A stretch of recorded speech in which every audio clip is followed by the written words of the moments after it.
அம்மாவின் கதைகள், அனித்துவமும் அதன் பெருமையும்.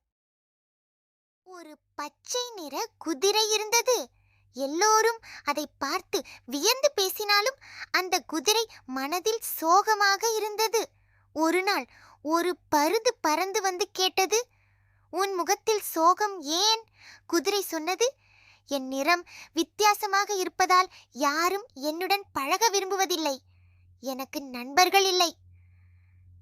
பருந்து சிரித்து கூறியது, உனது வித்தியாசம்தான் உன்னை சிறப்பாக மாற்றுகிறது. அதை பெருமையாக ஏற்றுக்கொண்டு மகிழ்ந்திருக்கவும். அந்த வார்த்தைகளை கேட்டு குதிரை தன்னம்பிக்கையுடன் நடந்து நன்றாக விளையாடத் தொடங்கியது. அதன் மகிழ்ச்சியும் உற்சாகமும் மற்ற மிருகங்களையும் ஈர்த்தது. விரைவில் அனைவரும் அதன் நண்பர்களாகினர். கற்றல், நம் தனித்துவம்தான் நம் பெருமை. நன்றி குழந்தைகளே. நம்ம சேனலுக்கு லைக் பண்ணுங்க, கமெண்ட் பண்ணுங்க, பெல் பட்டனை அழுத்துங்க, சப்ஸ்கிரைப் பண்ணுங்க.